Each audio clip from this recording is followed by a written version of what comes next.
A canvas drenched in sunset hues, colors radiating like flame. At first glance, this painting may appear to be an impossible, abstract image, but a closer look reveals the tender stems, lush petals, and velvety texture of a canna lily. This metamorphosis of natural subjects into abstract geometry is commonplace in the work of George O'Keeffe, the revolutionary American painter and sculptor. But the magic behind this transformation remains just as elusive as the artist herself. Born in Wisconsin in 1887, O'Keeffe spent her childhood plucking wildflowers and arranging fruits to paint. At 17, she moved to Chicago to study at the prestigious Art Institute. Her teachers trained her to faithfully reproduce reality in the conventions of European masters. Although she enjoyed the solitude and precision of this work, O'Keeffe felt little personal connection to it. After moving to New York, she was increasingly drawn to the clean lines, striking composition, and vivid colors of Japanese art. O'Keeffe soon found a teacher whose lessons inspired her to put those interests into practice. Unlike her previous teachers, Arthur Wesley Dow urged his students to focus on more abstract representations of light, shape, and color. These lessons manifested in O'Keeffe's first series of abstract drawings. Rendered in charcoal, they present a series of undulating lines, bold shading, and billowing clouds. These drawings defy easy classification, suggesting, but never quite matching, any specific natural reference. Earlier European painters in the Cubist tradition had employed rigid geometry to abstract external subjects. But here, O'Keeffe employed the shapes and rhythms of nature to capture her internal feelings.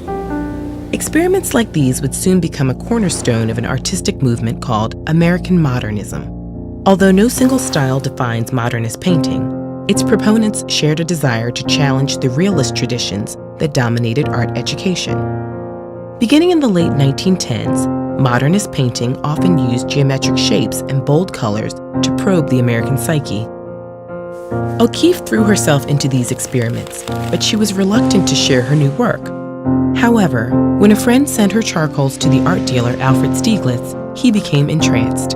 In 1916, he arranged for a grand exhibition in New York.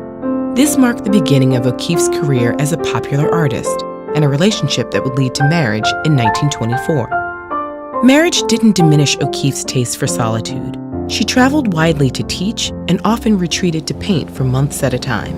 Whether she was exploring the craggy canyons of Texas, the quiet forests of South Carolina, or the sun-bleached desert of New Mexico, her creative process was based on ritual and close observation.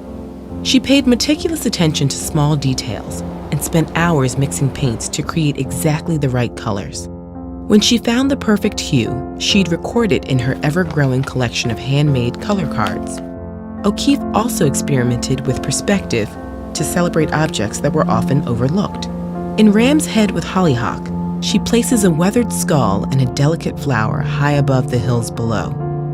This massive skull overshadows the landscape, casting both the skeleton and the mountains in a new, eerie light.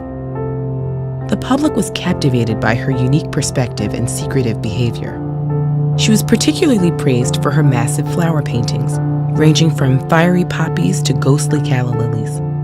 Stieglitz and other critics of the time were infatuated by Freudian psychology, but O'Keeffe dismissed such interpretations. She resented the male gaze that dominated the art world and demanded her work be respected for its emotional evocation of the natural world. Eventually, O'Keeffe settled down in New Mexico near one of her favorite artist retreats. In her 70s, her eyesight began to fail, but she continued to mine the landscape's mysteries in new, tactile mediums. O'Keeffe kept creating until her death at 98 and is remembered as the mother of American modernism. Decades on, her work retains its wild energy, and O'Keeffe, her personal mystique.